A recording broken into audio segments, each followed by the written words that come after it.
Olá, nesse vídeo eu quero falar um pouco sobre como fazer o controle das suas finanças, 9 dicas de como controlar as finanças, tá? E fazer com isso então um mecanismo de que vai fazer com que você tenha mais qualidade de vida, saber como fazer então o orçamento de uma forma certa e com isso então ter o domínio das suas finanças, tá? Então basicamente este é o vídeo de hoje, tá? Nessa introdução.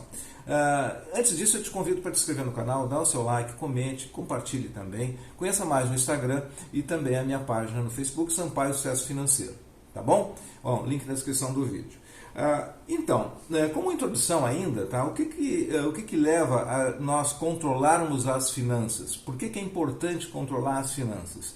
E isso é um processo de educação, né, em outras palavras. Tá?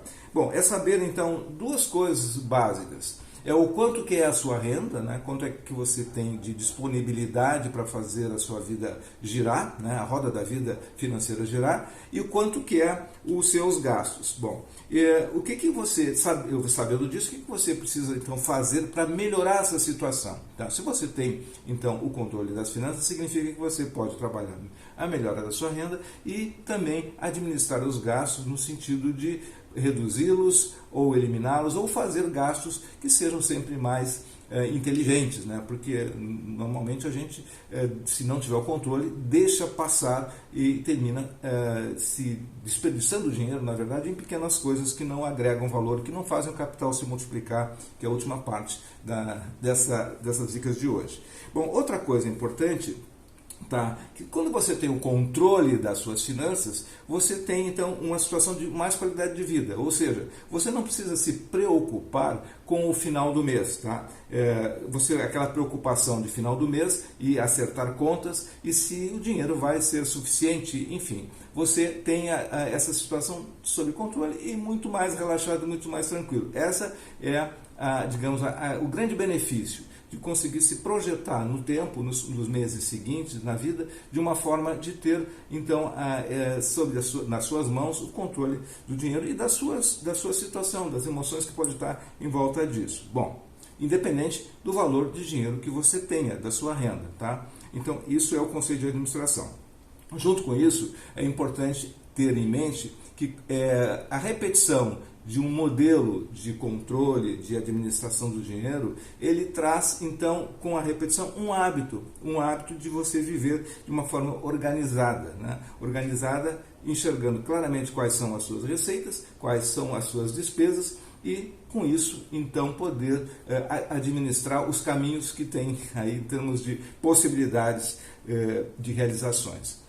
E em consequência disso, aqui tem ainda mais, tá? Você consegue evitar que você caia em situações de dívidas, tá? Se você tem esse controle, você não vai dar um passo maior que a perna, né? Como se diz, fazendo dívidas. Então, porque a dívida ela tem um grande prejuízo num planejamento de finanças, que são os juros. Você tendo juros, esses juros representam gastos, e gastos que não acrescentam nada para a sua vida, tá? Em termos financeiros.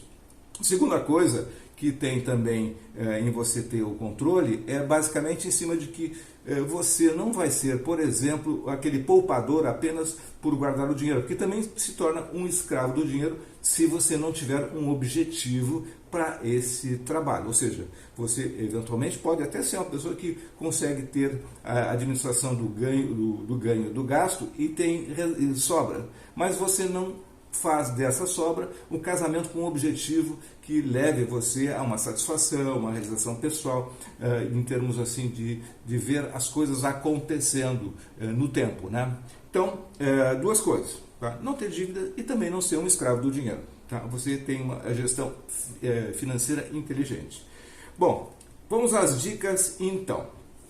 A primeira dica, eu já comentei um pouco aqui, é ter claramente saber qual é a sua receita líquida.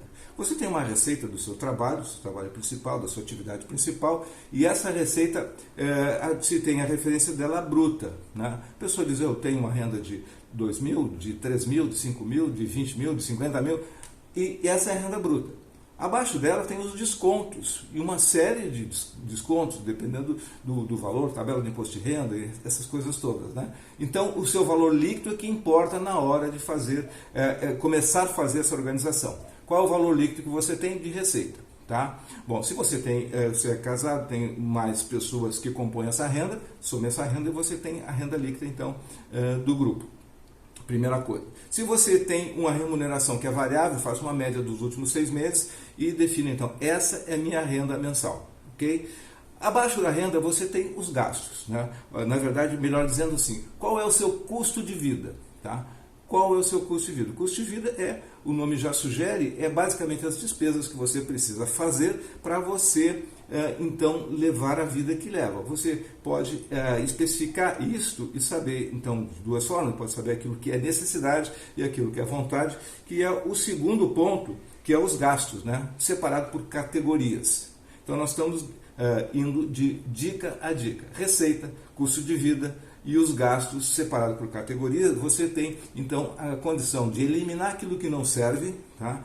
E de identificar e analisar alguns gastos que eles, na verdade, não acrescentam nada para você. E tirá-los, e que esse valor tirado representa um aumento de renda, e aí em seguida a gente vai ver o que fazer com isso, por que isso é importante, tá? Bom, então, economizar, então, é o outro ponto, reduzindo os gastos. A quinta dica, ou o quinto passo desse processo de controle das finanças é livrar-se das dívidas. Se você eventualmente tem dívidas, tá? Essas dívidas, como eu falei, elas terminam pelos juros que são imputadas. Essas dívidas, então, diminuem a rapidez com que você pode multiplicar o seu capital. Então, renegociar as dívidas, eliminar dívidas, principalmente dívidas relativas a consumo. Tá? Esse é o outro ponto importante. O número 6 são compras, né? Como é que você faz compras? Por exemplo, eletrodomésticos, é muito comum, coisas às vezes com valores baixos, você pode pensar, bom, isso mais um valorzinho assim, vou comprar uma cafeteira moderna, tá? Mas você precisa? Será que ela está funcionando? E existe mesmo benefício? Então, por que você vai colocar dinheiro nisso? Será que pode esperar? Será que precisa mesmo? Então, coisas com um exemplo bobos assim, são importantes para levar em consideração na hora de compras e valorizar o dinheiro, se você tem esse controle que até aqui a gente viu. Bom, outra coisa importante é, então, considerar os pequenos gastos. Tá? Quando você separa os gastos lá no custo de vida, só como uma observação, muitos pequenos gastos terminam se transformando em coisas gigantes quando a gente não vê. Então, observá-los, eles assim, separado do seu controle, do seu orçamento, dos demais gastos, aquilo que é os pequenos gastos, que é aquela quantidade de baladas, jantares, tá? Deliveries e coisas assim que, na verdade, eles compõem, às vezes, uma satisfação muito passageira e que aí vai uma quantidade muito grande pelo somatório que se faz. Então, isso é fundamental quando você tem esse controle. Bom, você tem, então, como sétimo ponto aqui, que eu anotei, reserva de emergência. É fundamental ter uma reserva de emergência para 6 meses. Então, é a primeira missão em termos de reserva, de guardar dinheiro. Você tem que ter uma reserva de 6 meses relativa ao seu custo de vida. Tá? Se você tem 5 mil por mês de gasto que compõe o seu custo de vida, que você precisa ter, então 6 meses significa que você tem que ter guardado 30 mil reais. Está aí a reserva de emergência. E o número 8 que eu anotei é invista. Você chegou no ponto que você precisa, então, tudo isso sob controle, você vai investir. Aí sim, entrar num processo de multiplicação do capital. Vai fazer o dinheiro crescer. Bom, para fazer isso, você inicialmente, claro, vai começar com uma renda fixa, que é a modalidade mais segura, tá? E que tem boa rentabilidade no momento presente. Taxas altas aqui no Brasil, estamos em 2023, estamos no mês de março. Tá? Então, esse é um começo. Aos poucos, você vai pegando gosto e vai vendo outras alternativas e vai entendendo, porque aí você entrou num outro ponto, que é de buscar conhecimento. Você vai se interessar. E esses investimentos é que vão fazer você crescer em termos de capital e vai levá-lo você à possibilidade da riqueza, tá? Num tempo que você mesmo define.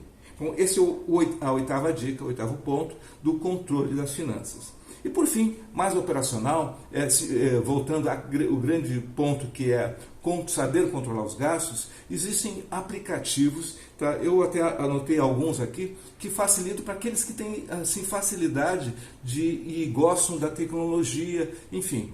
Eu, por exemplo, prefiro planilha, já falei isso outra vez no vídeo que eu coloquei aqui. Mas os aplicativos são muito práticos para quem se adapta com essa tecnologia. Então tem aqui alguns nomes, o Guia de Bolso, Meu Dinheiro, Mobilis, tá? Eu vou deixar os nomes na descrição do vídeo. Tá bom? Bom, esse foi o vídeo de hoje.